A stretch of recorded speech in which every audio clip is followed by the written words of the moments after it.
The spiral of revenge. Have you ever wondered what it feels like when the person you trust most becomes your greatest enemy? What would you do if your own sister destroyed everything you held dear with a smile on her face? My name is Maya, and I'm 20 years old. 3 weeks ago, I thought I knew exactly who I was.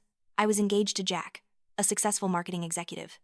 I had a stable job, a decent apartment, and what I believed was a loving family. Most importantly, I had my younger sister Layla, who I thought was my closest confidant. But sometimes the people we love most are the ones capable of causing the deepest wounds. It started on a Tuesday evening in October.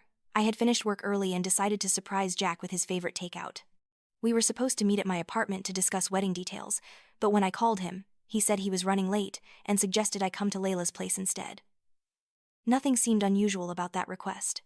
When I arrived 30 minutes early, I found Jack's car already parked outside her building. I climbed the stairs to her third-floor apartment, carrying warm containers of pasta and excitement about finalizing our honeymoon plans. The door was slightly ajar, which was typical for Layla. I pushed it open quietly, planning to surprise them both. Instead, I was the one who received the shock of my lifetime. There, on Layla's cream-colored couch, were Jack and my sister in an intimate embrace. Not a friendly hug, but something that made my stomach drop to the floor. Jack's hands were tangled in her long, dark hair, and she was whispering something in his ear that made him laugh softly. The takeout container slipped from my hands and crashed to the hardwood floor, sending marinara sauce splashing across her white rug. They jumped apart like teenagers caught by their parents. "Maya," Jack stammered, standing up and straightening his shirt. "This isn't what it looks like." But Layla simply looked at me with those large brown eyes and said, "Actually, Maya, it's exactly what it looks like." The next few minutes felt like I was underwater. Jack tried to explain, stumbling over words about how it just happened. But Layla cut him off with a statement that would echo in my mind for weeks. "I'm sorry, Maya, but Jack told me about someone from his past, someone he never got over. When he described her to me, I realized he was talking about Ethan's ex-girlfriend. You know Ethan, that physical therapist? Well, it turns out Jack has been in love with this girl for years, and he only proposed to you because he couldn't have her." I stared at my sister, trying to process her words. "What are you talking about, Layla?" She sighed dramatically. "Jack came to me for advice because he didn't want to hurt you. But Maya, you can't marry someone who's in love with someone else." Jack looked confused. "Layla, I never said anything about being in love with anyone else. I don't even know who this Ethan person island." But Layla was already in tears, her mascara creating perfect black trails. "Don't you see how hard this is for me, having to tell my own sister that her fiancé doesn't really love her?" Nothing made sense. Jack seemed genuinely confused by Layla's explanation, yet I had witnessed them in an intimate moment. My sister was crying as if her heart was breaking, yet she had just delivered devastating news with an almost satisfied expression. "I don't understand what's happening here," I said slowly. That's when Layla dropped the final bombshell. "Maya, Jack and I have been seeing each other for 3 months, not romantically at first, just as friends. He needed someone to talk to about his feelings for this other woman. But over time, we realized we had developed feelings for each other." Jack's face went pale. "Layla, that's not what happened at all. You told me you were having problems with your landlord and needed someone to talk to. And then you started confiding in me about your doubts," Layla continued smoothly, "about how you weren't sure Maya was the right person for you." "I never said I felt trapped," Jack insisted, but doubt was creeping into his eyes. I stood there, surrounded by spilled Italian food and lies I couldn't untangle, and felt something inside me break. Not just my heart, but something deeper about my fundamental understanding of who I could trust. The Maya who had walked into that apartment would have probably started crying and begged for explanations. But the Maya standing in that mess was different. She was tired of always being the understanding one, the flexible one, the one who made sacrifices. "You know what?" I said quietly, pulling the engagement ring from my finger. "I don't care which version is true. Jack, if you're confused about your feelings 3 weeks before our wedding, then we shouldn't be getting married. And Layla, if you're willing to pursue my fiancé regardless of the reason, then you're not the sister I thought you were." I placed the ring on Layla's coffee table and walked out. The next few days passed in a blur of canceled wedding plans. Each conversation with vendors required explaining that the wedding was off, reliving the humiliation repeatedly. My parents were devastated, but not in the way I expected. They seemed more upset about wasted deposits than my emotional state. When I tried to explain what happened with Layla and Jack, they kept asking if we could work things out instead. "These things happen in relationships, Maya," my mother said. "Maybe you should consider counseling instead of throwing everything away." "Mom, he was with Layla," I said for the 3rd time. But Layla explained that she was just trying to help. She was being a good sister by listening to his concerns. I realized Layla had gotten to our parents first, spinning the story to make herself look like the innocent mediator. It was a pattern I should have recognized earlier, but somehow I had been blind to it for 20 years. Throughout our childhood, Layla had possessed an almost supernatural ability to avoid consequences. When she broke Mom's favorite vase, she convinced our parents that I had bumped into her. When she failed math class, she explained that I had been too busy to help her. When she crashed Dad's car, she somehow made it seem unavoidable. But as I sat in my apartment surrounded by unopened wedding gifts, I began to see those traits differently. What I had interpreted as Layla's natural charisma was actually a carefully constructed facade, designed to manipulate everyone around her. The more I thought about it, the more examples I remembered.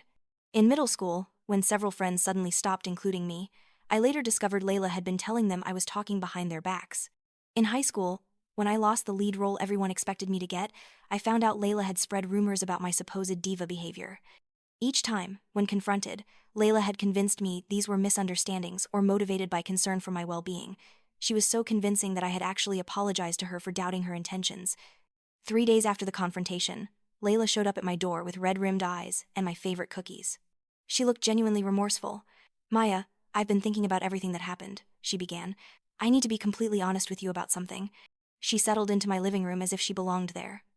"The truth is, I've been jealous of you our entire lives. You've always been the smart one, the talented one. I know that sounds crazy because everyone said I was the pretty one, but being pretty doesn't mean anything when your sister is better at everything that actually matters." I felt a flicker of sympathy, but then she continued. "When you got engaged to Jack, I felt like you were getting something that should have been mine. Not Jack specifically, but the happiness and security. So when Jack started coming to me with his doubts, I saw it as an opportunity to finally have what you had." I waited to feel the familiar rush of compassion, but instead felt something cold settle in my chest. "Layla," I said carefully, "Jack told me he never expressed any doubts to you." She blinked rapidly. "Well, yes, that's how it started. But then he began opening up. Maybe he doesn't remember it that way because he was conflicted. And this story about him being in love with Ethan's ex-girlfriend?" Layla's expression shifted almost imperceptibly. "Oh, that. I think I was confused. I might have been thinking of someone else's situation." That's when I knew with absolute certainty that everything was a lie. Not just parts that didn't add up, but all of it. "Layla," I said quietly, "I want you to leave." Her eyes widened. "Maya, I'm trying to apologize." You're trying to manipulate me into forgiving you so you can continue treating me like your personal punching bag, but I'm done being your victim." That's when the real Layla emerged. The tears stopped immediately, and her expression hardened into something I had never seen before. "Victim? Maya, you have no idea what you're talking about. Everything has always come so easily to you. Do you know what it's like to live in the shadow of someone everyone thinks is perfect?" "I never asked to be compared to you," I said. "Didn't you? Every time Mom and Dad praised your achievements, you soaked up that attention like you deserved it." My anger rose. "So your solution was to sabotage my friendships and steal my fiancé?" Layla laughed without humor. "Sabotage your friendships? Those girls didn't need encouragement to see through your fake nice girl act, and I didn't steal Jack. He came to me because he realized what everyone knows about you." "Which is what?" "That you're boring, predictable and judgmental and so desperate to be liked that you've never developed an actual personality. Jack realized he was about to spend his life with someone who would never surprise him or make him feel truly alive." Each word hit like a physical blow. "If I'm so boring, why have you spent so much energy trying to destroy my life?" "Because," she said, grabbing her purse, "someone needed to knock you off your pedestal before you got too comfortable up there." After she left, I cried harder than I had since childhood. Not just because of the betrayal, but because the person I had loved for 20 years had actually despised me the entire time. But as the tears subsided, something else took their place. A cold, clear anger that felt nothing like the hurt and confusion I had been experiencing. That's when I decided I was done being the victim in this story. I spent hours researching Ethan, the physical therapist Layla had mentioned. It didn't take long to find him on social media. He was indeed a physical therapist, with kind eyes and recent posts containing complaints about someone who wouldn't leave him alone. One post from 2 weeks earlier read, "When someone creates an entirely fictional relationship between you and makes it everyone else's problem, but you've literally never dated this person. Some people really need to learn what no means." I sent Ethan a message with the screenshot. "Hi Ethan, I think my sister might be the person you're referring to.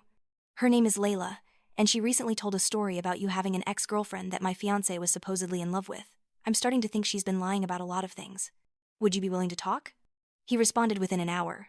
"Are you talking about Layla Martinez? Dark hair, about 5'4", claims we used to date but we absolutely did not? Because if so, yes, I would very much like to talk." We met the next day at a coffee shop. Ethan was exactly what his online presence suggested: straightforward, honest, and refreshingly direct. He confirmed he had never dated Layla, despite her attempts to convince people otherwise. "She's been pursuing me aggressively for months," he told me, "showing up at my workplace, contacting my friends, creating elaborate stories about our supposed relationship." As we talked, I realized Layla's behavior toward Ethan followed the same pattern as her treatment of me. She created fictional narratives, manipulated situations to appear sympathetic, and refused to accept responsibility. "The worst part," Ethan continued, "is that she's convinced mutual acquaintances that I'm the one with the problem." That's when the idea formed. "Ethan," I said carefully, "what would you say to working together to expose what Layla has been doing?" He studied my face. "What kind of working together?" "I'm talking about beating her at her own game. What if we gave her exactly what she thinks she wants, then use that to reveal her true nature?" We spent 2 hours planning Operation Reality Check. The premise was simple. Ethan and I would pretend to be in a relationship to trigger Layla's jealousy and expose her manipulative behavior publicly. Phase 1 involved appearing together at my father's birthday party, acting like a happy couple with Ethan making clear he had never been interested in Layla. Phase 2 involved documenting Layla's inevitable attempts to sabotage our fake relationship. Phase 3 would be the public revelation of everything Layla had done. The birthday party was held at my parents' house. I arrived with Ethan, who looked handsome in a navy shirt. Layla was already there in a red dress, talking to our cousin when she spotted us. Her expression shifted from surprise to confusion to something like rage. She approached with her concerned big sister face. "Maya, I'm so glad you came. And who is this?" Ethan extended his hand. "I'm Ethan. You must be Layla. Maya has told me a lot about you." I watched Layla's face for recognition, but she maintained perfect composure, acting as if meeting him for the first time. Throughout the evening, I observed Layla's behavior with new eyes. But most interesting was how she interacted with Ethan. Despite claiming not to know him, she seemed unusually knowledgeable about his interests. She mentioned his work before he told her what he did. She asked about his running routine with specific details. When we announced we were leaving early, Layla offered to walk us out. "Ethan," she said on the porch, "you seem really familiar. Are you sure we haven't met before?" Ethan looked confused. "I don't think so. I'm pretty good with faces." Layla persisted with increasingly specific details, clearly hoping to catch him acknowledging their previous interactions. But Ethan maintained his confused politeness. Finally frustrated, Layla switched tactics. "Well, I hope you're treating my sister well. Maya has been through a lot lately, and she's pretty vulnerable right now." Ethan's response was perfect. "Actually, Maya is one of the strongest people I've ever met. What happened with her engagement wasn't her fault. I think she's better off finding out before the wedding that her fiancé wasn't right for her." Layla's smile faltered before she recovered. "Of course, I just worry about her." Over the following weeks, Layla's behavior became increasingly erratic. She started showing up where Ethan and I were likely to be, always with plausible explanations. She began calling me multiple times daily, fishing for information about my relationship. She also reached out to Ethan directly, sending friend requests and attempting private conversations about her concerns for my mental health. The turning point came when she showed up at Ethan's clinic, claiming she needed physical therapy for a back injury. When he suggested she make an appointment, she broke down and accused him of being unprofessional. She then launched into a detailed explanation of how I was mentally unstable and potentially dangerous, claiming I had a history of becoming obsessed with men and that she was protecting him. That's when we knew it was time for Phase 3. I created a comprehensive presentation documenting Layla's pattern of manipulation, including screenshots of her messages to Ethan and a timeline of incidents throughout our lives. The centerpiece was a recorded phone conversation where I had called Layla pretending to have doubts about Ethan, expressing fake concerns about whether he really cared about me. Instead of offering supportive advice, Layla spent 45 minutes systematically destroying my confidence. She suggested Ethan was using me as a rebound, implied men like him were only interested in women like me for ego boosts, and revealed specific details about Ethan's life that contradicted her claim of never meeting him. I presented this evidence at our family's monthly dinner. As we gathered around the dining room table, I stood up during dessert and asked for everyone's attention. "I have something important to share about my relationship with Ethan, and more specifically, about some lies that have been told." I played selected portions of the recording, focusing on parts where Layla revealed information she shouldn't have known and actively tried to sabotage my relationship. The reaction was immediate and devastating. My parents looked shocked. My aunt gasped. My cousins stared at Layla as if seeing her for the first time. But Layla surprised me. Instead of denying the evidence, she simply looked at me with pure hatred. "Congratulations, Maya," she said quietly. "You finally found the backbone to fight back. Too bad it took you 20 years. She stood up and headed for the door, but turned back one final time. "You want to act shocked. but you've been enabling this dynamic our entire lives. Maya has always been your perfect golden child, and I've been the pretty but disposable decoration. Well, I'm done playing that role. She pointed at me with a trembling finger. You want the truth? I'm glad I slept with Jack. I'm glad I ruined your perfect wedding. And I'm especially glad you finally had to face that you're not as special as everyone told you. With that, she stormed out, leaving us in stunned silence. Over the following weeks, as word spread, multiple people came forward with their own stories of Layla's lies and manipulation. The most shocking revelation came from my cousin Rebecca, who confessed that Layla had been telling people for years that I was jealous and spoke negatively about family members. It became clear that Layla had orchestrated a complex web of lies affecting our entire social network, positioning herself as victim and peacemaker while being the source of most drama. But perhaps most importantly, my relationship with Ethan had evolved from strategic alliance into something real. Our fake dates had become actual dates. Our staged conversations revealed genuine compatibility. Our pretend affection had grown into real feelings. About a month after the confrontation, as we sat in Ethan's apartment watching a movie, he paused the film and turned to me. Maya, I need to ask you something. Are we still pretending to be in a relationship, or has this become real? I looked into his kind green eyes and realized that somewhere between planning our elaborate revenge and executing it, I had fallen in love with this honest, straightforward man who had helped me find my courage. It's real, I said softly. At least, it is for me. He smiled and pulled me closer. Good, because I was hoping you'd say that. 6 months later, as I write this story, Layla and I have had no contact since that dinner. My parents have slowly begun to understand the extent of her manipulation and are working to rebuild our relationship. Jack tried to reach out several times, but I've realized that anyone who could be so easily manipulated by Layla wasn't the right person for me anyway. Most importantly, I've learned that sometimes the best revenge isn't about destroying someone else. It's about refusing to let them destroy you, finding your own strength, and building a life so fulfilling that their opinion of you becomes irrelevant. Ethan and I are taking things slowly, building our relationship on honesty and mutual respect. We've talked about marriage someday, but for now, we're content to simply be together without the drama and manipulation that characterized my previous relationships. Sometimes I wonder if Layla ever reflects on the choices she made, or if she's found someone else to blame for her unhappiness. But then I remember that her choices are no longer my responsibility. I spent 20 years trying to earn love from someone incapable of giving it honestly. Now I know what real love feels like, and it's nothing like the conditional, manipulative version Layla offered. Real love doesn't require you to diminish yourself to make someone else feel better. It doesn't come with strings attached or hidden agendas. The spiral of revenge I set in motion wasn't really about hurting Layla. It was about finally standing up for myself and refusing to accept treatment I didn't deserve.